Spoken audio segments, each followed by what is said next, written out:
be reading The Truth of Resurrection by Glenda Claire Walker. Welcome, John.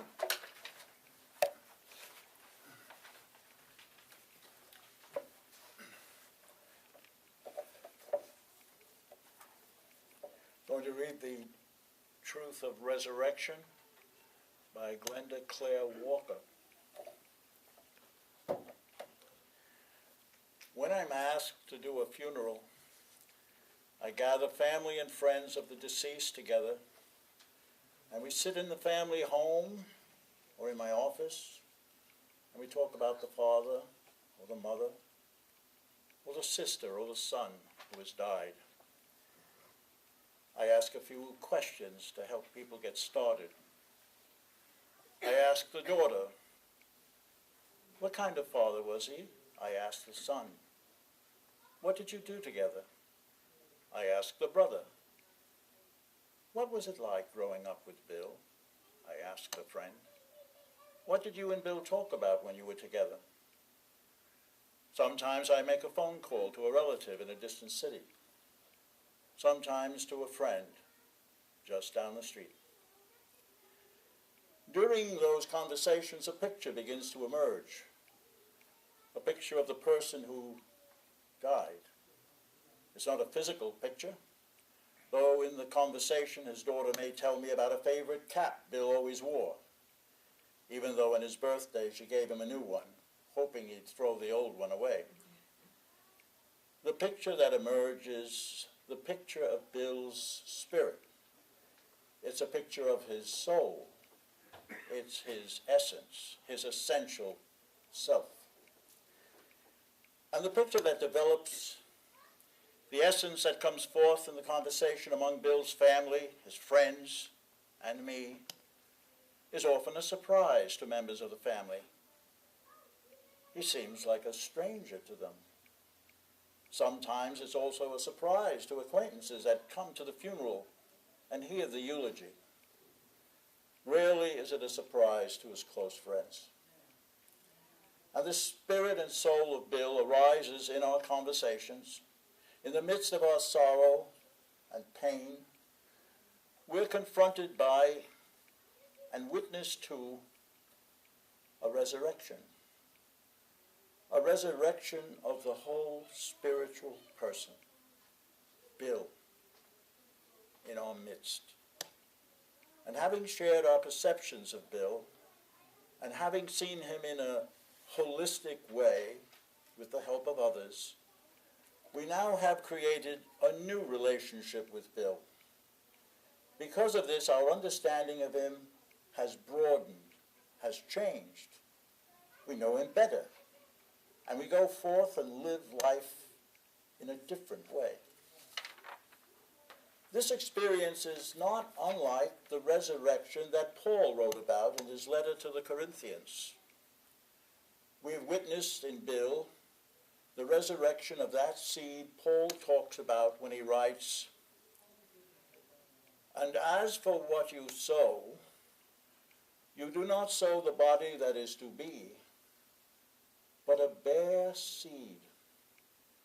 What is sown is perishable.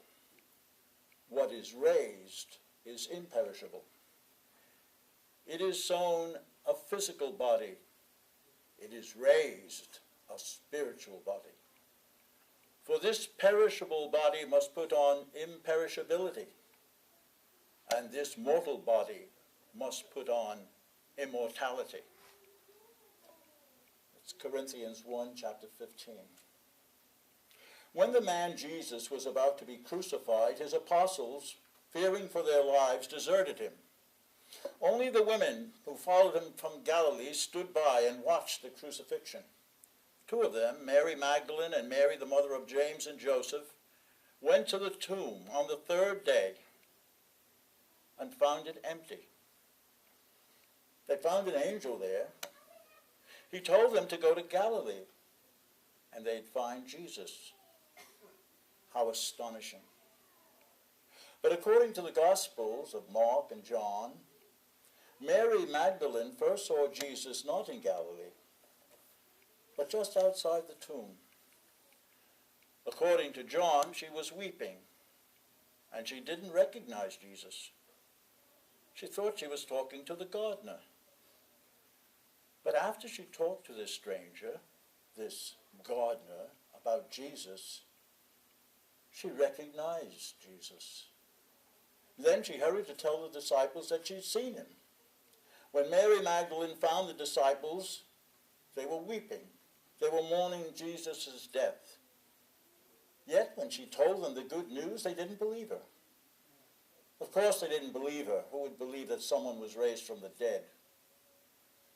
In the four Gospels, the stories vary in detail, but essentially after Jesus appeared to Mary Magdalene, he then appeared to two disciples as they were walking in the countryside and talking about him.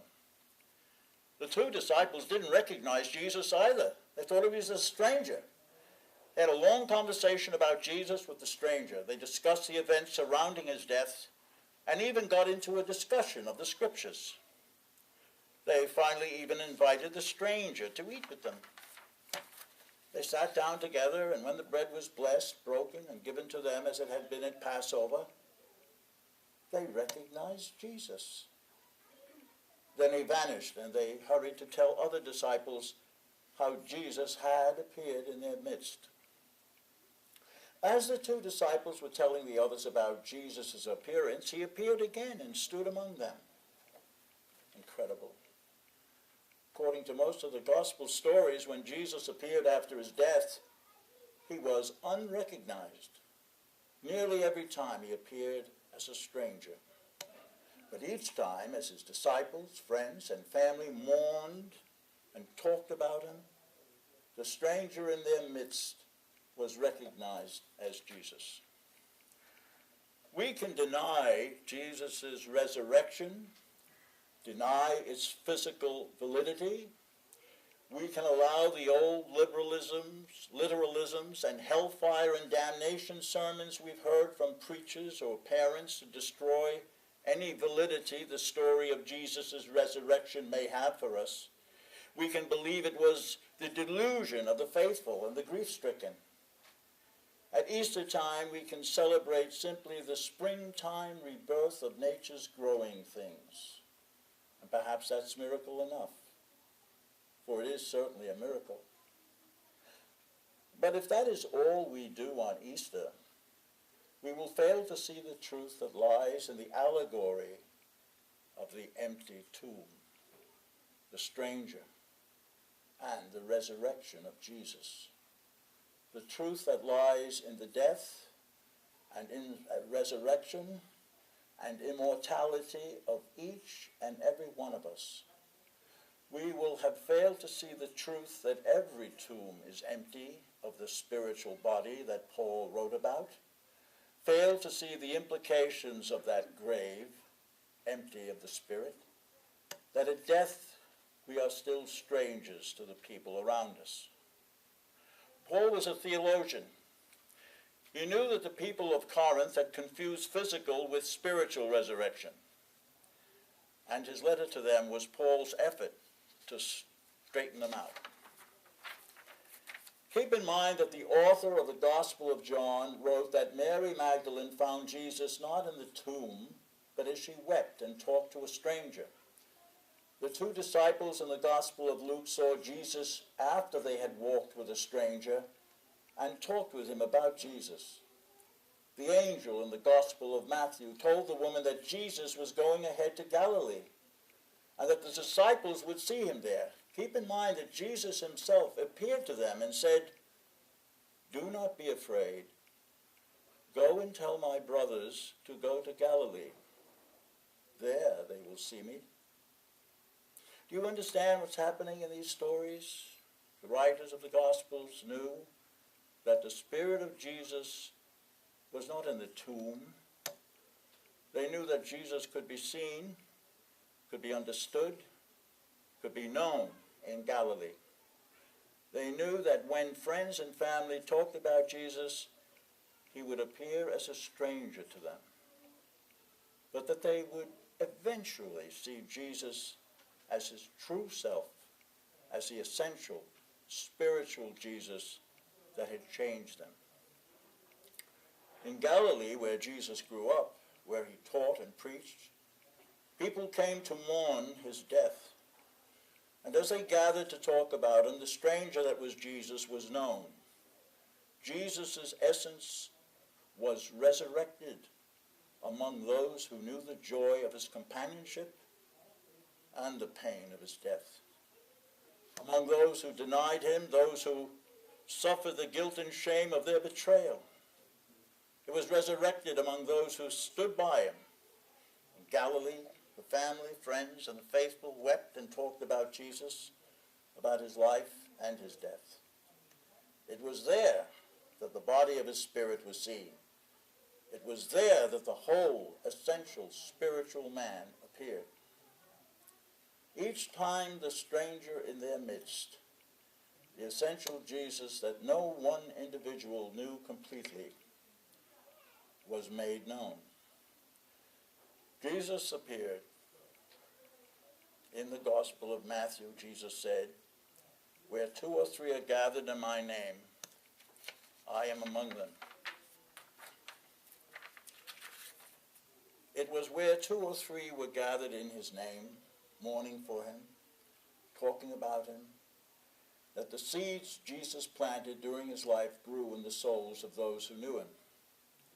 It was there, as they walked and talked together, that the truth of Jesus' life was resurrected in the spiritual body of his followers. That spiritual body became the Christian church. The power of the Spirit of Jesus can't be denied. So what is the message for UUs in the gospel stories of Jesus' resurrection? And why is resurrection or reincarnation such an important part of the theology of not only Christians, but Muslims and Buddhists and Hindus and others as well? These stories confront us with the meaning, not just of Jesus' life, but of our own lives as well. They confront us with the meaning we give our lives and the meaning others give to our lives. The stories confront us with our immortality. Many people hearing this today are preoccupied with the life, death, and resurrection of a neighbor or a friend. Others are preoccupied with the life, death, and resurrection of a parent, sibling, or child. This week, the friends and families of the deceased will gather where these people lived and moved and had their being, where they sowed the seeds of their spirits. Friends and family will gather to witness to the life, death, and resurrection of a mother, a son, a brother, an aunt. They will gather to find the whole person, to see the whole spirit, the body of the spirit of their loved ones. They will gather to create a new relationship with them. Then the seeds of all these spirits will be growing in the souls of their families and friends as they go forth and live in a different way. That's immortality. That's the immortality of Jesus, the immortality of all your loved ones. The meaning others give their lives is their immortality. And the meaning they've given their own lives is their immortality. For their lives have affected people, have changed people, and have thereby changed the world in which we live. What about our immortality? Yours and mine? What about the meaning of our lives? What about our resurrections? What seeds are we planting as we live in this finite, perishable, physical body? What of our essence, our spirit, will rise in our children, our brothers and sisters, our friends, even our parents? What spiritual seeds have we planted in our relationships with them? In that third day after our death, when our relatives, our friends, our children come together and talk about us and mourn for us, what essence will be resurrected, will it be a spirit, a soul, an essence that impacts the work of people? Will that work sustain, enhance, and bring forth life? Or will that work deny and destroy life? When you die, when I die, when 2 or 3 are gathered in your name or in my name, when we appear in their midst as a stranger, until we're recognized as our essential selves, what will that essential self be? What will be the meaning of our lives?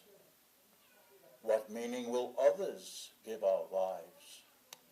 What meaning will we have given our lives?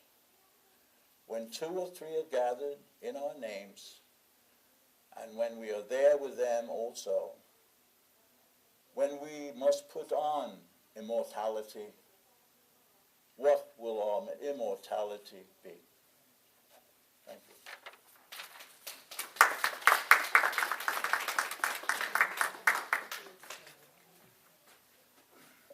Well, in the tradition of a free pulpit, you may respond to the spoken word or comment or ask